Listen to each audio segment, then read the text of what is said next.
Perhaps I should announce at this time, where everyone is settled quietly, that there will be refreshments after the lecture this morning. We have a new art exhibit in the library, and of course we're going to have an important production this afternoon. The film will be shown as indicated on the program at approximately 2 o'clock. But the gentleman who is presenting it to us will give a discussion of the film and interesting matter relating to it beginning about 1:30. So we hope that you will all be able to be here. This morning we have a very intriguing subject that has come into strong focus in recent years. Up to 10 or 15 years ago, there was very little communication, ethically or psychologically, between the kingdoms of nature. But in the last few years, the film industry and television have brought into very sharp focus the problems of ecology and have given us a deeper, a more sympathetic understanding of the problems of animal life. Many of these films are tremendously significant and should be of great meaning to really thoughtful persons. They all sum up to one basic concept, namely that one life vitalizes everything that exists in nature, and that this one life is shared by all the kingdoms of nature, and that man does not have a unique control of universal life force. It is distributed to the great and the small, to the complicated and the simple, and tremendous pressure of this force continues age after age, bestowing life and finding innumerable ways of perpetuating itself. In the Western world, the animal has never had, generally speaking at least, the attention it deserves.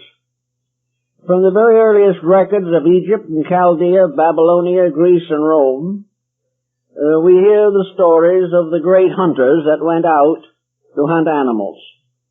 That these hunters considered hunting a sport, while some of the lesser people realized that it was essential to their survival. In a great many instances, and even at very ancient times, in the West especially, hunting was a privilege. No one considered the animal, and the hunter was rewarded for an achievement which actually was no achievement at all in most cases. The animal had no solution, no answer, no defense against the inroads of human cunning and skill. So we have to look a little around to see what we can find out that would help us to understand the importance of this particular subject, especially at this season of the year. Then let us consider where the animal has been best understood. And I think we must admit that that has been among Asiatic peoples. This does not mean that the Asiatic does not also forget the philosophies and religions he has received. But generally speaking, the understanding of animal life has been more explored in Hinduism and in Buddhism than in any of the Western philosophies and religions. These Eastern faiths have included animals in the concept of the universal plan of things. Occasionally a Western mystic has done the same, and we remember how St. Francis of Assisi preached to the birds. And we know that at certain rituals of the year in the church, animals are given special attention, and animals are brought together for baptism. This is part of an old tradition, but is not very widespread in the West. To the Westerner, the animal is still something that really doesn't count. A few domesticated animals with which we have had long and intimate association have very good friends among humans. People have given a great attention to animals, but it has been as a result of a personal affection a companionship, a sympathy that has been brought into existence by the needs of the human and by consideration for the rights of life in general. In the East, however, in the Oriental countries, it was carried to a still greater extreme, especially, I think, among the Buddhist peoples. As their philosophy is essentially derived from Hinduism, the philosophy of animals, as is taught in the Oriental systems, perhaps is as good a key to our present relationship as we can find anywhere in contemporary life. Back in the 7th century, one of the Japanese emperors issued an edict against killing animals for any reason. And in order to support this edict, he also had to consider those who made a living from hunting for food. He subsidized them. This particular program was expanded in the reign of the next emperor and then in the following empress. And during this time, fishermen were paid not to fish. Persons involved in all forms of animal activity upon which they depended for a living were compensated by the state so as not to find it necessary to kill animals. At the time the first American consul general was sent to Japan, the first thing he asked for when he got there was a beefsteak. This practically caused an international crisis, because no Japanese at that time had any idea of that type of eating. Of course, as soon as it was noised about what the consul general wanted, it followed that every farmer hid his cattle. No one wanted to be the one to sacrifice his dear friends, his four-footed brethren, for this particular purpose. Finally, however, the government was able to buy a cow which was killed and served to the consul. As a reminder of this, after the incident, a monument in the memory of the cow was raised in Japan, and it was listed among the martyrs.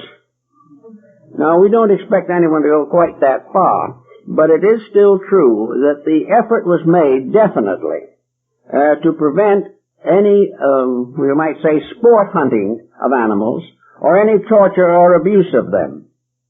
The farmer and his oxen were brothers. They worked the rice paddies together. And when the old ox passed on, finally, of old age, a little monument was built to its memory at the corner of the farm, and from that time, regularly a little offering of food or incense was placed upon the altar. This was a relationship that we know nothing about practically among Western people.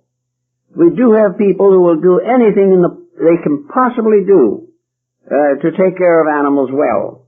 But in the large pattern of things, we haven't been able to achieve this degree of humanity. Today, Western civilization, especially America, is probably the greatest meat-consuming country in the world. This means that actually the American people eat more meat than probably any other nation can afford. And as a result of this, the physical cost of meat is rising rapidly. For some time, there's been a suspicion floating around that this was not entirely a good idea, even entirely apart from the effect upon animal life. That it was not a good idea for the human being to eat a large amount of meat. That this led almost inevitably to physical ailments, had a tendency to shorten life, and that it was a mistake to assume that meat was the source of strength. It might give some assistance or physical stamina to those in very heavy physical labor. But for the most part, excessive meat eating is detrimental to health and has a certain effect upon psychology. The individual is less sensitive, less considerate, less integrated as a person, less kindly and sympathetic and understanding as the result of a heavy meat diet. It is therefore perhaps something we should all remember, namely that it is not necessary for the human person, the human being, who is by nature a predator and a carnivore, to indulge these habits as much as he does. After all, behind all of these things, there has to be a philosophy of some kind. And the problem of the meaning of it all has interested a great many. Probably the outstanding vegetarian in Western philosophy was Pythagoras of Samos. And from him have descended a number of groups that have refrained from animal food. The Neoplatonists of Alexandria wrote extensively on abstinence from animal food as being a very important factor in the unfoldment of the inner superior factors and facets of human consciousness.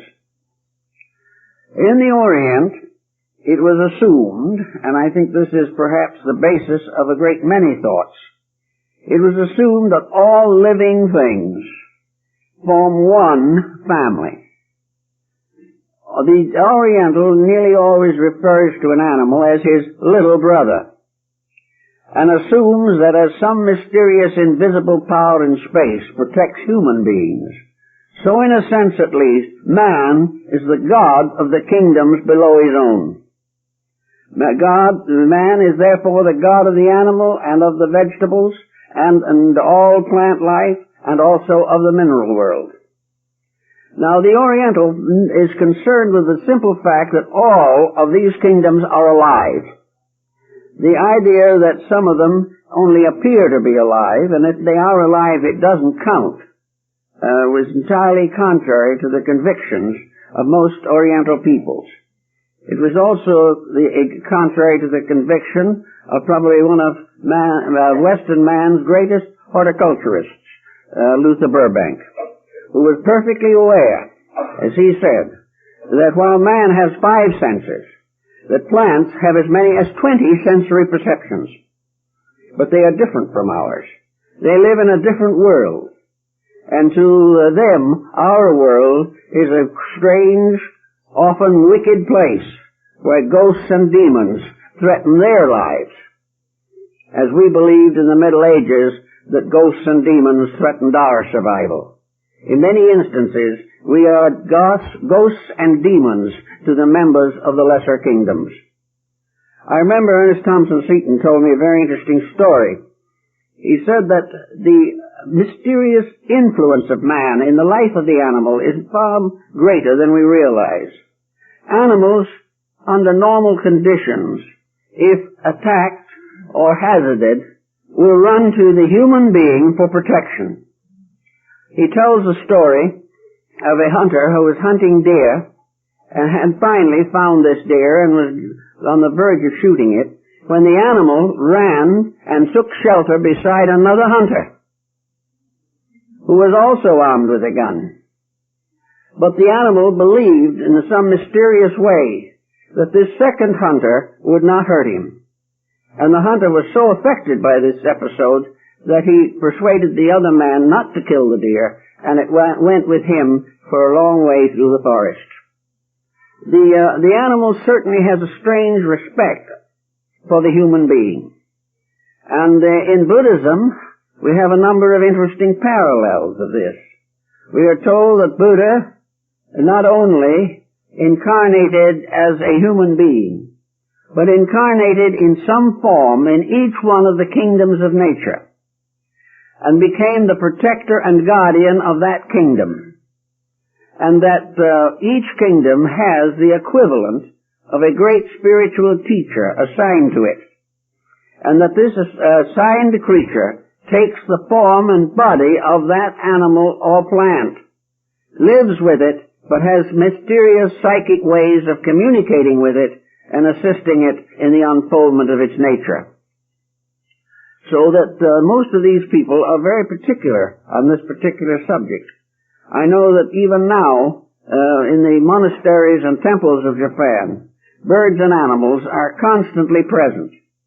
Some have felt that these presences have been a little detrimental to the temples, but the old bonzes or priests who guard the temples say they would rather by far be a sanctuary for life than worry about the effect of it on the architecture. So they feed them, take care of them, and guard them as members of a family. And when they die, they are buried with the Buddhist ritual. Now this would all seem very fantastic to Western man. He doesn't think of these things at all, but then what explanation does he really have for the animal world? The films that we are seeing constantly now reveal the tremendous complication that exists in all the kingdoms of nature. It is inconceivable, the wisdom, the skill, the mysterious life power that is able to produce the many lenses of the eye of one housefly. Everything that lives is a mechanical masterpiece and sold by a vital principle. Even the most humble thing is alive, and the life that is in that thing has mysteriously manifested every type of form and condition that we can imagine. Thousands of plant forms, some of them so wonderful and beautiful that they are breathtaking. Thousands of minerals of all kinds and types hidden within the earth. Yet every one of these minerals is a chemical masterpiece. It has coloration, it has vibration, it has existence. It is alive. There is nothing dead in the world except a stupid human being. Everything else is alive. And because it is alive, it has responsibilities and it has privileges. And the search for the privileges that living things have is becoming more and more engrossing to modern man.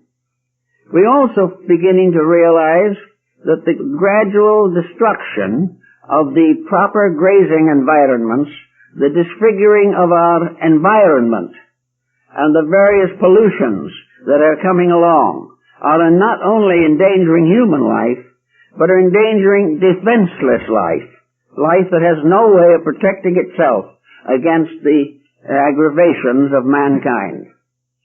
And out of this, perhaps we are looking for an answer. What has science to tell us about how life creates the feathered structure of a bird's wing? Or how does it give us the full understanding of the tremendous involvement and complexity of a small garden worm? These things science cannot explain. They do not know how and why these creatures exist.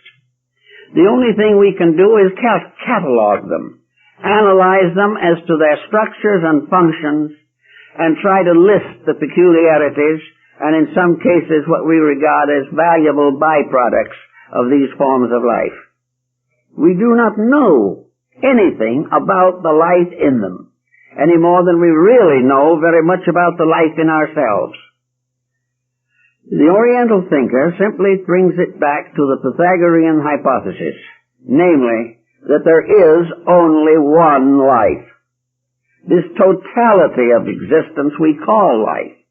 It involves not only the kingdoms of nature that we see and appreciate, but countless forms of invisible life. This one life involves the planets and the stars. It involves everything that exists in the universe. There is a life there. For if it was not there, it could not be diffused or distributed throughout the structures of living creatures. Where this life comes from, we are not too certain. Some have assumed that the source of it was the sun. Others assume that the source of it is nutrition. Some believe that it comes from some strange remote process of space that we do not as yet even comprehend. But that this life is undeniable. And that this life is a strange motive power. That this life ensouls forms, or even creates forms, multiplies them. This same life destroys them in the course of time, or transforms them into other forms of life. But always one tremendous life energy ensouls the universe. The Oriental thinker, working with this particular problem, could only finally come to the conclusion that this eternal life everywhere, this omnipresent, omniscient, omniactive life, was definitely an attribute of God. Therefore, the life in anything is the God in that thing.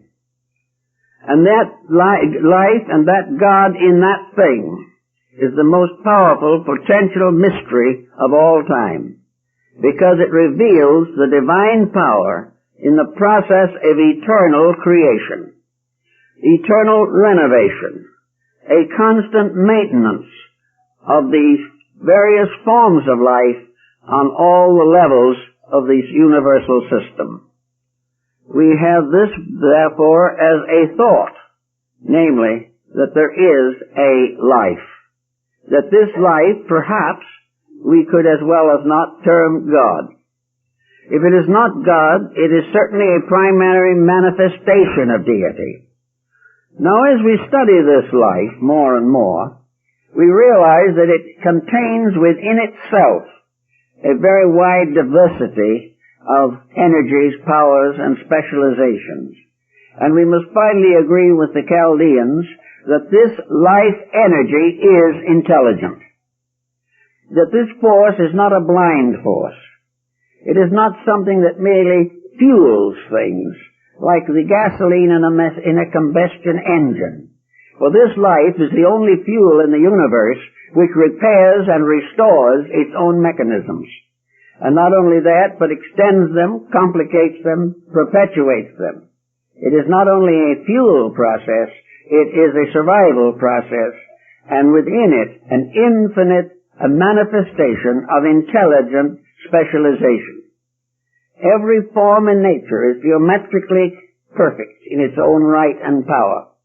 It is composed of innumerable lesser parts, cells, atoms, everything, brought together in a magnificent compound. And the power that ensouls this compound and creates it has to be the only one thing that exists, universal life. This universal life, therefore, seems to be locked into a sun ray. And when the light of the sun strikes us, it is not simply a way of giving us a quick tan or by giving us a certain amount of vital resistance. It is a process by means of which the infinite complexity of the human body itself is variously vitalized. And this life that comes from the sun is distributed to an infinite series of manifestations. We can see it in a meadow, where one light ray descending from the sun maintains 100 forms of plants, flowers, trees, and shrubs, each one receiving that which is necessary to itself, each taking that one life and molding it and modeling it to the needs of its own existence. This situation is so remarkable that it would seem that it would make a theologian out of every scientist, because there is simply no way of explaining this without assuming a universal intelligence at the source of life, and that this universal intelligence is omniscient, that it is capable of extending itself into every conceivable specialization that has existed, does exist, or ever can come into existence. The Orientalist, working on this basis, has come to the simple conclusion that there is a direct responsibility between forms of life, in which in each instance a superior form is responsible for that which is less evolved than itself. Each superior is in a parental relationship to that which is less mature than its own structure.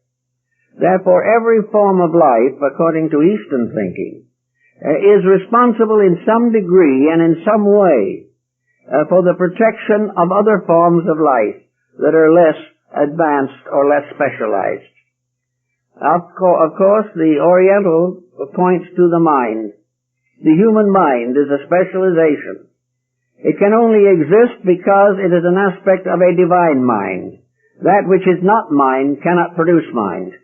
There has to be the seed of mind in the infinite, or it cannot be made manifest in man. But this mind gives man a proprietorship.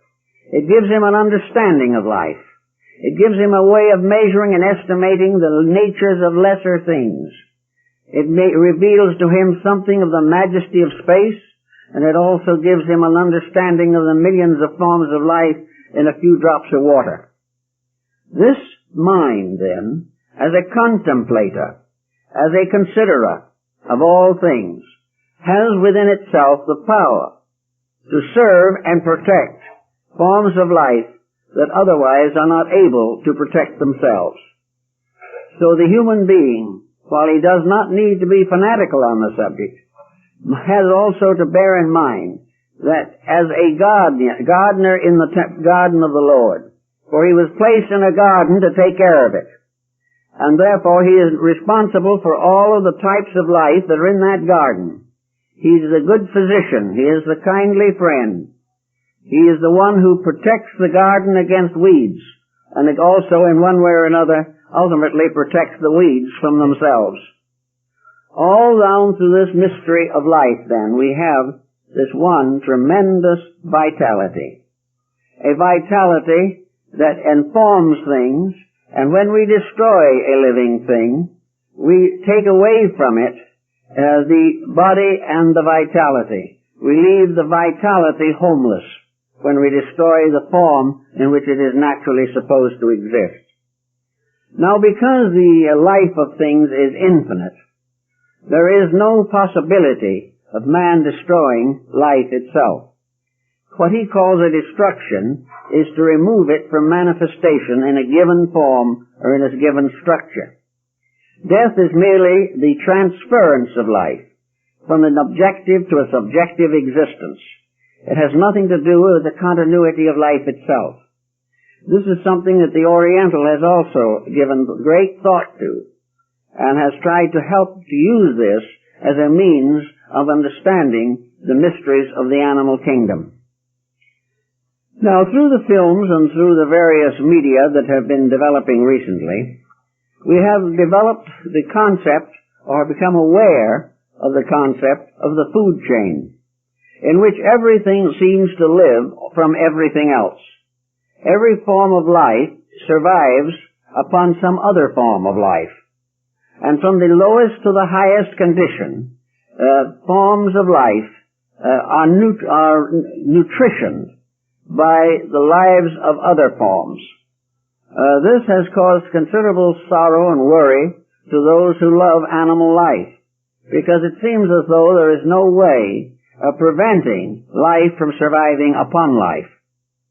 This may not be quite as serious as we think, for the simple reason that we are now dealing not with a life that is passing from one thing to another. We are dealing with a life that is everywhere always. That the only thing that is obliterated or removed is the vehicle of that life. But the vehicle itself is not the life, nor is the life destroyed by it. The Indians and East Indian philosophers have always assumed that animal creatures have an immortality the same as all other creatures. Even plants and minerals have a kind of immortality. It's different from anything we understand, but it still exists. Therefore, what we are really saying is that we are surviving on various levels from the bodies and vital instruments of other creatures. But the vitality itself, the source of it, the principle of it, is indestructible. And the lives of the various creatures are carefully measured, weighed, and estimated by natural law. Let's say for a moment, then, that we want to understand this a little clearer. We have, at the moment, under consideration, 4 types of life that exist in this material environment that we see: the mineral, the plant, the animal, and the human. Now, scientists are trying desperately to make the man merely an animal, and that the 4th kingdom consists of all vertebrates, such as man, and that therefore man is simply an animal that has grown up a little more, and become a little more dangerous, by the way. This, however, does not meet the requirements of most classical thinking. The Darwinian theory is very objectionable to most serious thinkers, because it fails to take into consideration that we are dealing with four separate kingdoms of life, four waves of life, and the Brahmins with their cosmotheology have carefully described, differentiated, and studied these four waves of life. In other words, the minerals of a kingdom in themselves. They are a unity within a greater unity. All minerals have certain vibratory keynotes in common, and they are all under the control of what might be called a mineral entity. In other words, there is a parental mineral principle that guards, unfolds, and protects all mineral structures in nature. And very often these structures are served further by a series of invisible beings who are regarded as nature spirits in antiquity. But the mineral has a complete structure in itself. There is one mineral, manifesting through an infinite diversity of mineral types and subtypes and divisions and subdivisions. But all mineral is one complete entity in itself. And the deity or God of the mineral is the protecting power of the total mineral archetype. We can call these guardians archetypes in the Western thinking. They are the overshadowing totalities of their kind. Underneath or within the structure of such an archetype, we will find subtypes, each with their own rulerships, until actually the government of a kingdom of nature is almost a complete cosmic theology in itself. All different forms of life are under certain general rules and orders. The second form of the kingdoms, the plant kingdom, also has its own archetype. It has the development of all forms of plant life. They are all specializations within one total plant energy. And this energy in turn is a specialization within the total life power of the universe. The various types of plants are like races within or upon the continent of plant integration. There are all kinds of subdivisions as there are subdivisions of races among human beings. There are different kinds of plants, each with a different purpose.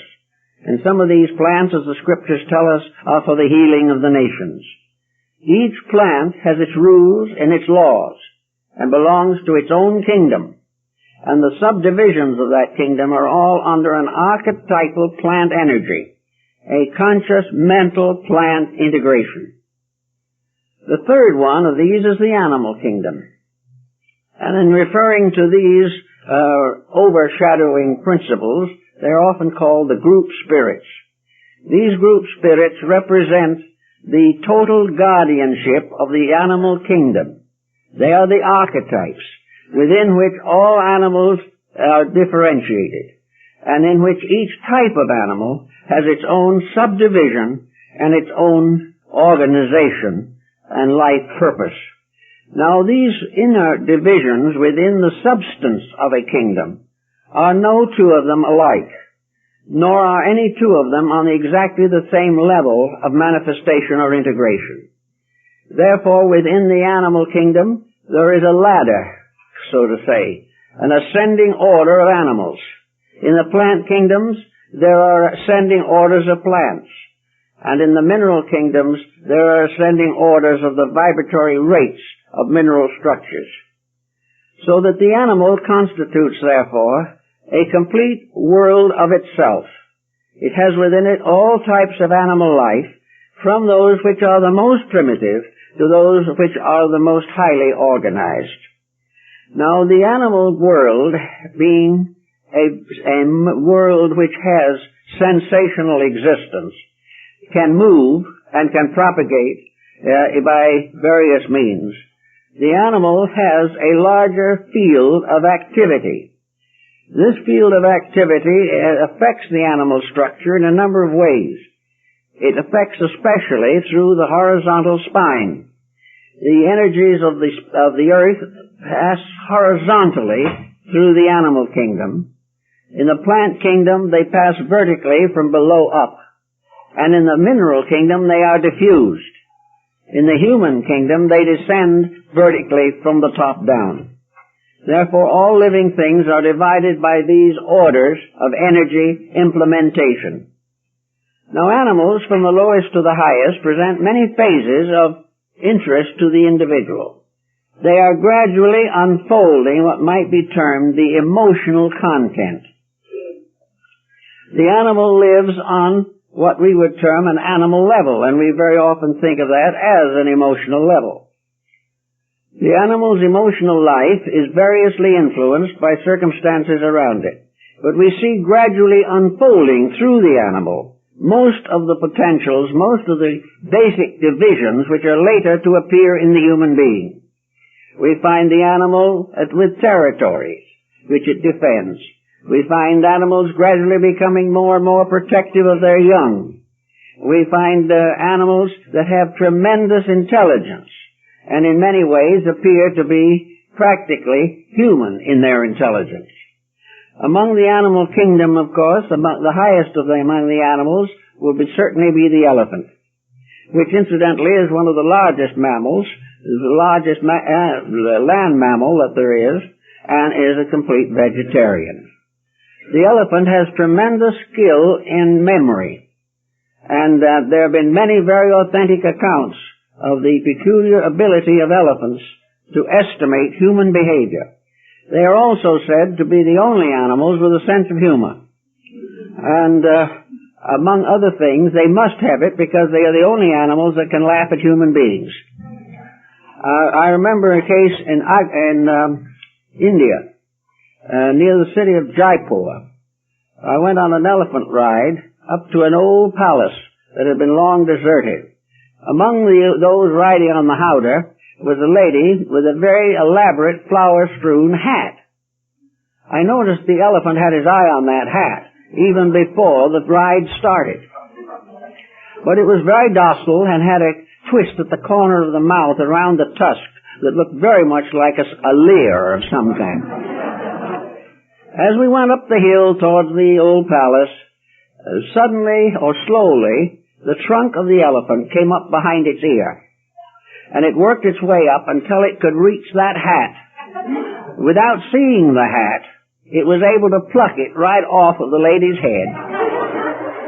And then the trunk stretched out in front and raised high, swinging the hat. And with grunts and roars, the animal went the rest of the trip, waving the hat. No one can say that that animal didn't have a sense of humor. Animals, like the elephant, also are remarkably intelligent. They are believed, and from rather careful exploration, that they actually have a religion, that they do perform some type of religious rites.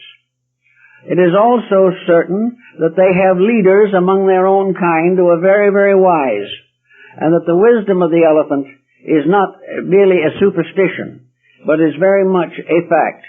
If you watched elephants in Burma piling teak, you would realize that you have very thoughtful animals. They are not only able to pile these teak trunks in good form, but having made a little pile, they will go back several feet, look it over carefully, and then come back and square up a few logs that were out of position. They do all of these things, and they are also, in many respects, a very gentle and docile animal unless they're abused. Anyway, here is an animal that is a very highly intelligent one. There are others also. Among the fish, the dolphin has been proverbial, known to the Greeks, and also one of the earliest symbols of Christianity. We find many of these creatures having powers that we do not understand or know. The reason why they have these powers is because every creature has them latently. But to certain types of animals, birds, fishes, necessity forces the specialization of growth. In order to survive in their own environment, or to fulfill their own purposes, they have to have a chance to develop, or have to intuitively release from within themselves the powers necessary to their own survival. Birds that have to migrate 5,000 or 10,000 miles are given the equipment to do it. Bats have an inbuilt sonar system. I remember in one of the caves down in New Mexico, they stretched wires across the mouth of the caves from which the bats came at night. The idea being that in the dark, the bats would run against these wires. When the time came and the bats came out by the 100,000, not one of them touched a wire. They had their built-in protection. And though they couldn't see the wire, they instinctively avoided it. All these different specializations have been variously mistaken as being something that was leading up to humanity. That the animal was on its way up to being a human being. In a sense, this is correct, but not in the Darwinian sense. Not in the sense that we have generally thought about it. The next kingdom, of course, we consider is the human, which has existed for a very long time. The earliest known examples of humanity were still human. And before that, we have very little record to go on to find out what man's original development was. But we may suspect that, as in the case of many religious philosophies, that these kingdoms were not completely products of evolution, but were created. They were fashioned or created to form an avenue for the release of a great current of divine energy. And they were brought into manifestation in order that that energy might gradually diffuse itself through every atom of space. The human being, therefore, has been endowed with certain factors and faculties which, in many instances, rather closely resemble animal propensities. They may seem to look very much like it. And there are types of very aboriginal human beings from which it is difficult sometimes to be sure that they did not develop from one of the higher anthropoidal animals. But they did not. The human being is a great wave in itself. It is one of the four great orders of life that we have here on this planet. It was created human, but in the early phases of its development, it may have appeared or resembled very closely the lower kingdoms of nature. The Brahmins built much of their philosophy upon embryology. They were very astute students of the formation of the fetus in the human body. They were able to estimate, therefore, that an evolving embryo gradually passes through similarity to practically all of the previous forms of life. At a certain period in the development of the human being, there is no essential, noticeable, or visible difference between the prenatal state of the human being and the prenatal state of the life in an egg. But the egg is born at a certain time, but the human being is not. It continues on to pass through other stages of modification. And I think that to the Oriental mind especially, these different orders of life are degrees of organization through which life passes. When each life reaches the maturity of its own kingdom, it is born. And from the very earliest on, this birth is always controlled by the kingdom to which the creature belongs. Therefore, the animal entity is born sooner than that of man in the development of its internal structure. This doesn't mean the time is necessarily shorter or longer. It means that the degree of development of the structure to receive energy is longer in the more advanced forms of life. But we have the human being, therefore, really as an isolated creature. In this human being is evidence of all other kingdoms. The vegetable, the mineral, the animal are all there. In the body, the creature has built up a form structure, which is to become, finally, its power. But from the beginning, although it may have resembled so closely animal forms in its development as to deceive the superficial observer, there was never a time in which the human entity, as it was evolving, was not of a kingdom of its own, belonging to one order of life in particular. Now these four orders of life, therefore, are said to extend through what is called a day of manifestation. In other words, the days and nights of Brahma are really great divisions of time, millions of years, in which the earth comes forth itself from the divine egg, manifests its manifestation and power, and finally retires again into sleep. Every form of planet, sun, star, galaxy, and all the black holes and everything else, all are born, unfold, and gradually fade away into the night. For life is a pulsation, and the pulsing of a great psychic cosmic system may require thousands of years for a single beat of that pulse. But in any event, the point to make is that periodically creation, manifestation, goes to sleep. In this process of sleep, everything is suspended. All forms of life remain in quietude. And when this time comes, nothing suffers, nothing hungers, and to enter into this sleep is no more painful than to go to sleep oneself at night.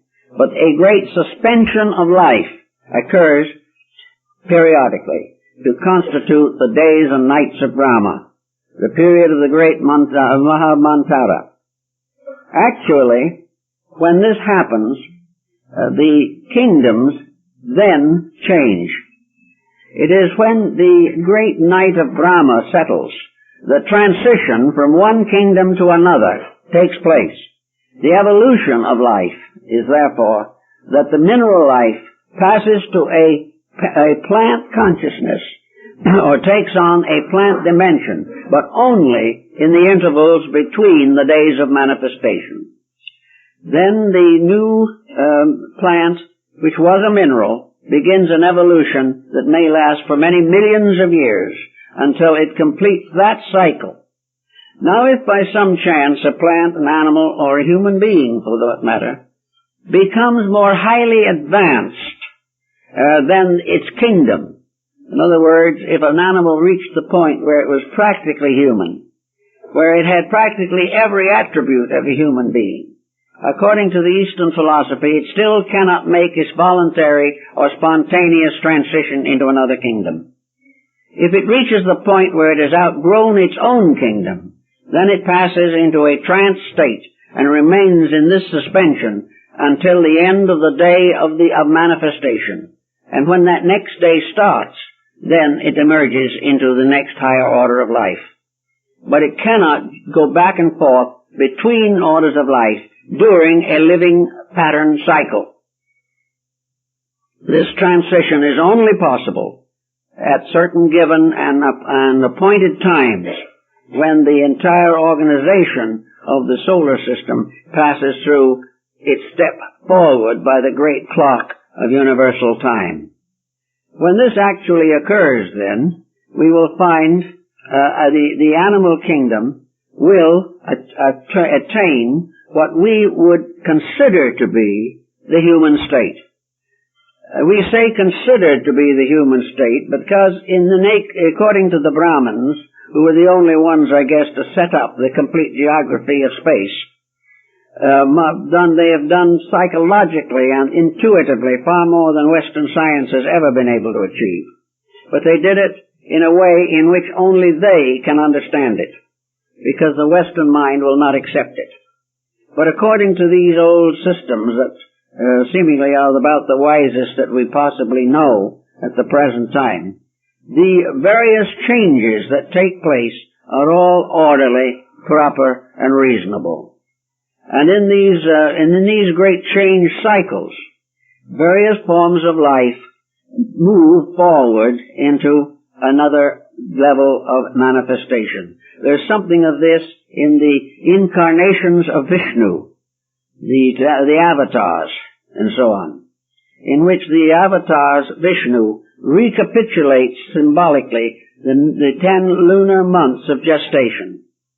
Everything is on one grand plan, but it is very difficult for the analytical mind that doesn't have some theological resource within itself to attempt to explain these very abstract subjects. Now, the ancients also affirm that these various rounds or levels of evolution are constantly changing, and that therefore these various levels do not continue on our level. Man has become a human being on the physical level of nature. But the next day of manifestation will not be on the same level. Therefore, when the time comes for the animal to become human, or its equivalent, it will occur in what we call the etheric plane, or the akasha. It will be a different dimension, a different world, a different level. To us it would be ether and invisible.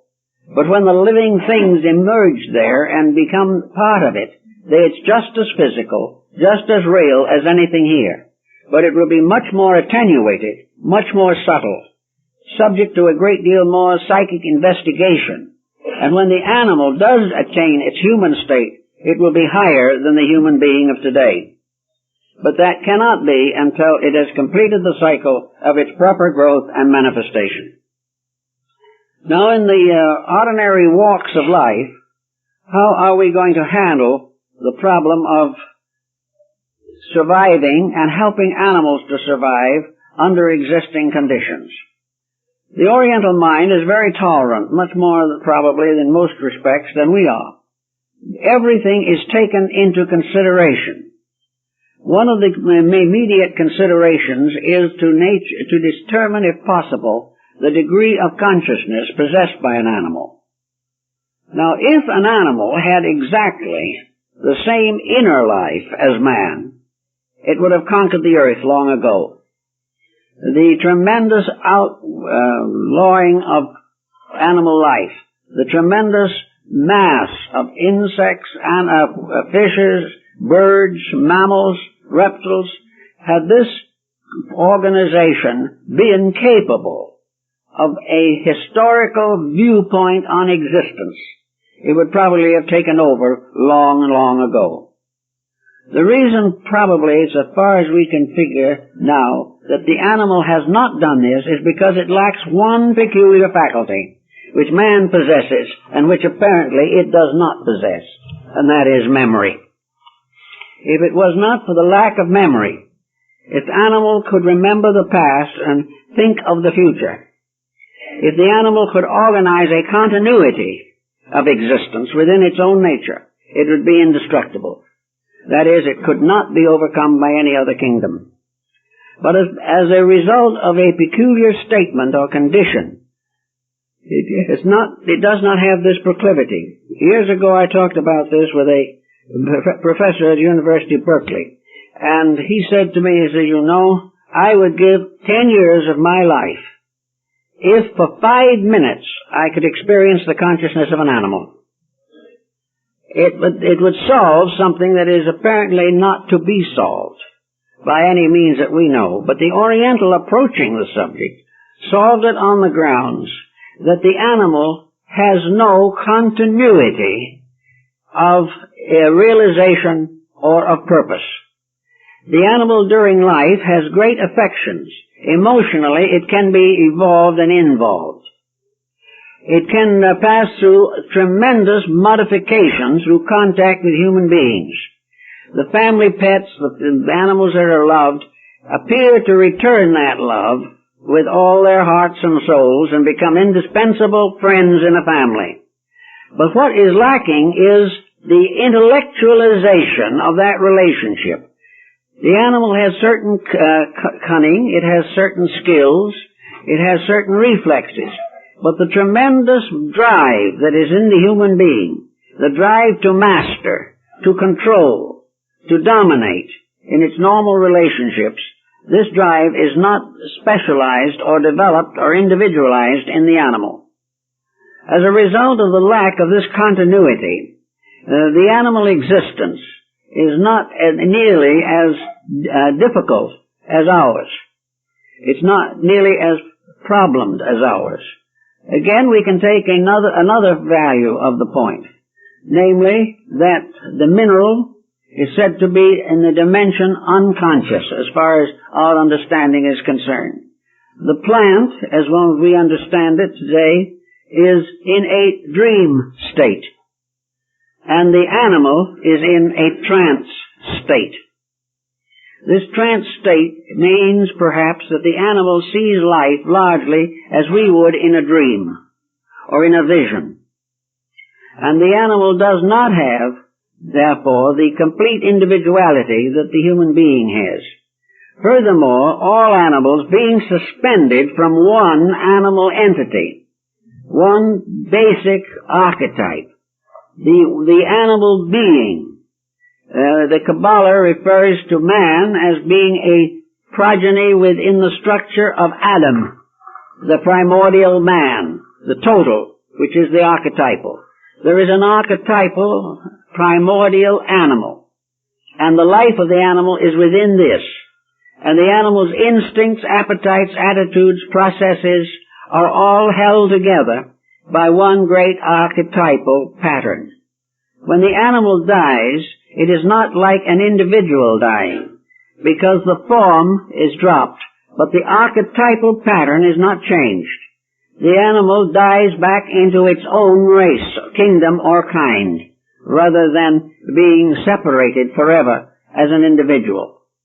So the probabilities are, as far as we can learn, that the food chain is not as brutal as we might think it is. We cannot assume that the divine plan would be brutal. We cannot divine or assume that a terror would be imposed upon all life by a benevolent power. We just could not assume that this would be true. And in nature it probably is not true, because of this fact that we have the archetypal form behind, which is the real living thing, not the animal itself. Another problem that comes in that maybe we should try to give a little thought to is the future of animal life in this world. The animal life cannot cease. It will have to continue. But it will have to continue in various adjustments and adaptations. And the adjustments and adaptations to animal problem is the same as the adjustments and adaptations to human problems. We are all here for one essential purpose, and that is to unfold the potentials of survival. And this we have to very carefully watch. Now, in the animal kingdom, for instance, we have another factor that regulates life that we do not have, having invented a solution to it. The particular point we want to make is that animal life is controlled as to its length and its condition very largely by teeth. An animal's teeth are the secret of its lifespan. If an animal's teeth wear down, as they always will ultimately, it is unable to handle food. It cannot hunt, and it cannot chew the hard gristle and bone that the most carnivores have to face. So all carnivorous animals are subject to the decline of their own teeth. Seton told me one day, and he was a very good naturalist, probably one of the best of his generation, that no animal is recorded as having died a natural death, except perhaps in a veterinary hospital. An animal does not die a natural death. It is the victim of the enfeeblement of itself. Its teeth go, it loses its power to digest food, then it is unable to defend itself, and gradually loses its leadership in its own kingdom, and is simply removed. This is apparently part of nature's plan.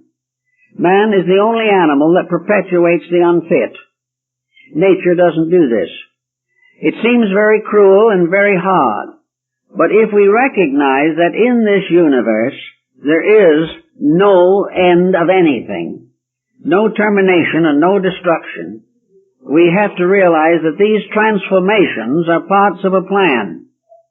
Our main duty in the connection with animals is to be as thoughtful and kind and attentive to their needs as we can be.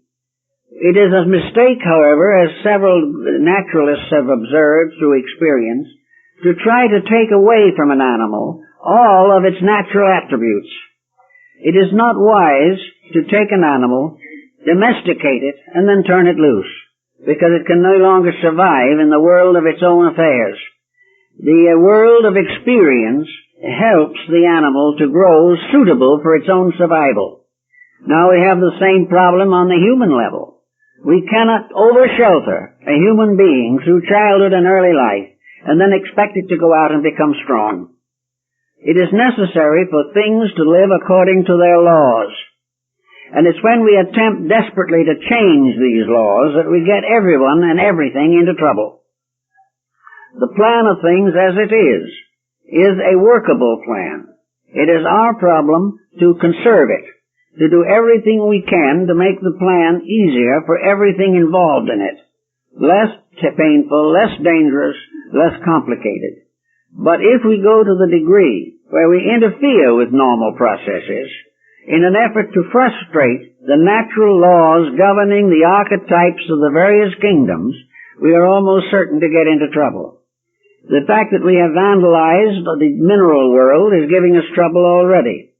We are worried about the inability of the vegetable or plant kingdoms to continue to maintain the aggressiveness of human life. This again is something they'll have to face. Also, we are concerned that gradually pasturage is going to disappear and there will be no way to take care of an animal population. And therefore that the animal as a food factor will probably have to be eliminated. We have all, or many of us at least, have lived to see one major step forward in animal economy, and that is the development of the automobile and the truck. In the older days, animals were brutally treated by thoughtless and careless and heartless drivers. Today, most horses are either at pasturage or being trained to become race horses, and the average value of a horse has risen from a few dollars now to as much as $500,000. No horse would ever remember or realize how expensive it has become, and how aristocratic it now is in all the luxuries and favors that are given to it. But gradually we have gotten away from the brutality of the old handling of animals.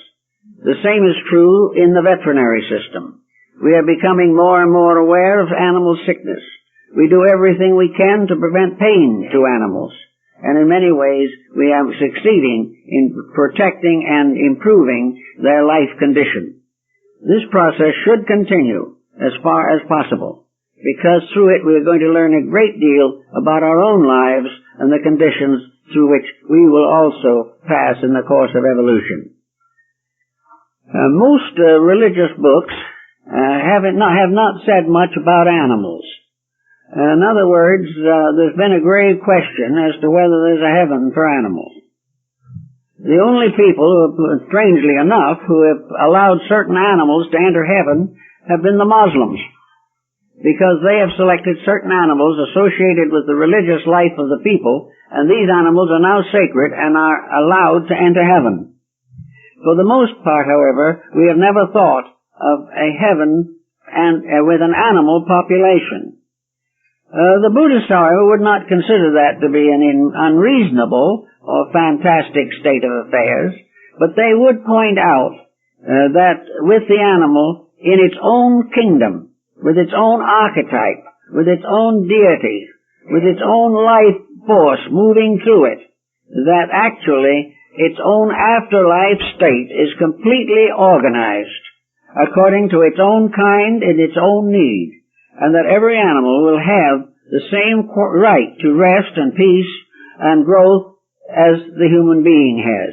But it will be a little different type of thing than what we are acquainted with. At the present time, it being very close to Easter, there seems to be something else that we might mention that would be very important to think about. We remember that the Eucharist, or the sacrament of the blood of Christ, has long been an essential of religion. Holy Communion is one of the sacraments of the Church. It is supposed to be what is called the most beneficial of all sacraments, whereas the baptismal rite is the most necessary. In this particular instance, the Eucharist, or the final consummation of the sacrament, is that we take the blood and the body and represent the body and blood of Christ through wine and bread. And that in taking this, we are sharing together the Eucharist of universal life. This is perhaps nearer to a truth than we realize, although we have only dogmatized it in its own way. Actually, we recognize Christ as a major aspect of deity. We recognize Christ as the Redeemer of mankind. And the blood of Christ is this mysterious energy, this life that flows in all things. Any act against life is therefore an act against God. Any misuse of life is a form of blasphemy or heresy. Every living thing is sustained and supported by the life of the divine power. The lower kingdoms are supported, but they do not necessarily know why, because as far as they are concerned, even the scriptures tell us they are without sin. There can be no sin in that in which there is no recognition of good or evil. The animal is not governed by vices and virtues. It is governed by immutable laws of its own kind. Therefore it cannot sin.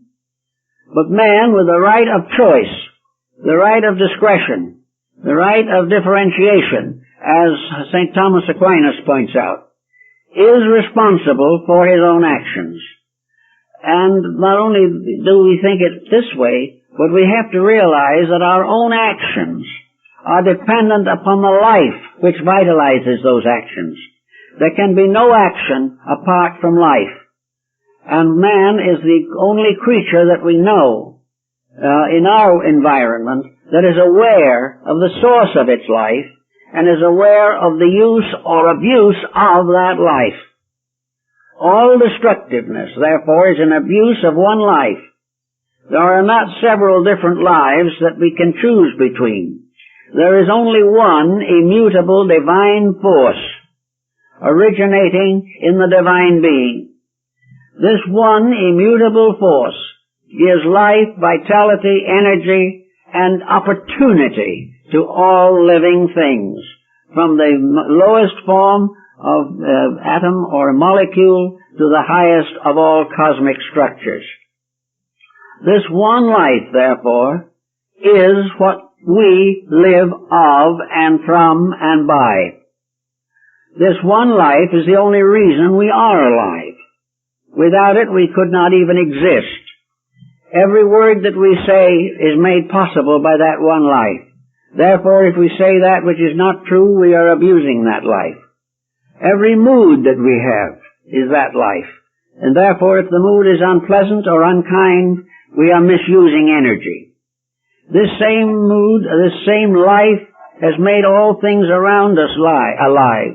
Therefore, to intentionally destroy or hate or condemn all of these emotions are a blasphemy against the one life, which is the life of all men, and the light that comes to all is the light of the world. Therefore, in all kingdoms, mineral, animal, plant, man, there are these energies which are differentiations of the one life of the divine power. In God we live and move and have our being. In the divine energy fields of existence, we have the source of our existence here and now. If it was not for that source of life, we could not have a doubting Thomas. If it was not for that life, an atheist could not proclaim his unbelief. Everything that we do, good, bad, or indifferent, is the result of our use, abuse, and misuse of this one great life power. Some of it comes to us from the sun, some from the stars, some from the luminaries, or some of it comes from the earth beneath our feet, and more comes from all the things that grow out of the earth. But everything that is merely a manifestation of the one life, which was given to all living things for their own perfection, and for the perfection of each other in the infinite scheme of things. Therefore, we have to a degree a constant participation in Holy Communion. We have a constant part in the transubstantiation of the host. We have a very definite part in the mystery of the Pentecost. We have a mystery in which life, a mysterious, intangible thing, utterly beyond definition, makes all definable things possible. Of this life we may or may not ever have a full knowledge, not certainly in our present level of development. But we can recognize that which we cannot understand. We can realize, if we think a minute, that this life is the one fuel in space. If we waste gasoline, we are going to be in short supply.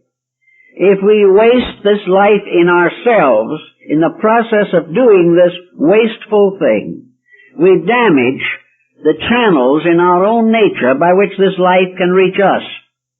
Through the perversion of things, through alcoholism, through narcotics addiction, through all kinds of misuses of the body, we cut off its supply of life.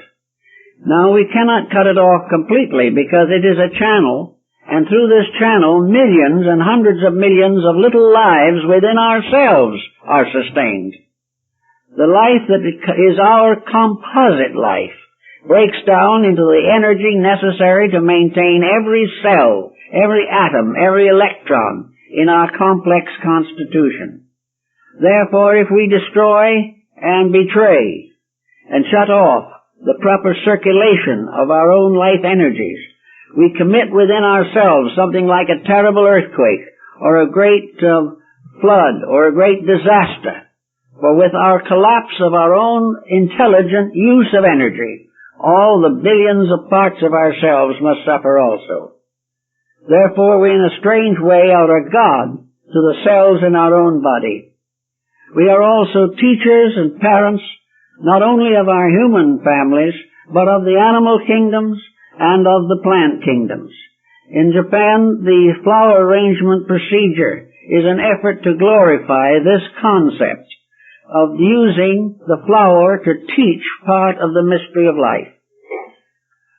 We also can be very thoughtful. I think the time is long past when anyone should feel the happiness or achievement of hunting. This is something that is not necessary. We should never destroy life unless that destruction is absolutely necessary. In that, what nature itself tells us. It never kills for fun. It never kills for pleasure. It never kills also in experimentation and things of that nature. And vivisection is something else that must gradually fade out. All of these misuses not only damage the animal-human relationships, but they coarsen human nature. The individual loses something of the fineness of himself, something of the nobility of his own emotions when he participates in the destruction of life. And if this is true of all of the animal kingdoms, how much more true is it of mankind itself? Here we have a great world, 4.5 billion human beings. From the beginning of time, war has devastated the nations of the earth. War is a supreme misuse of energy. But if we misuse energy long enough, if we misdirect our resources and gradually use universal life to destroy, we shall bring down upon our own heads the vengeance of heaven. Because as the Oriental also says, karma, bad karma, is nothing more or less than the result of the misuse of our divine potential. Good karma is the right use. One is as real as the other. But in every use of energy among ourselves, among other peoples, among other creatures, we must recognize, as Buddha tells us, that in every area of life, effect follows cause, as the wheel of the cart follows the foot of the oxen. Therefore, the happy person is the one who uses energy and uses his vital resources not only constructively, but almost with a ritualistic realization of the sacredness of the life by which he is sustained. We should all try in every way that we can to reduce suffering and sustain life and use properly the divine resources. If we do that, our time will be long and happy in the land which the Lord God hath given us. Until then, we're going to be in a moderate degree of trouble. Well, I guess that's all for this morning.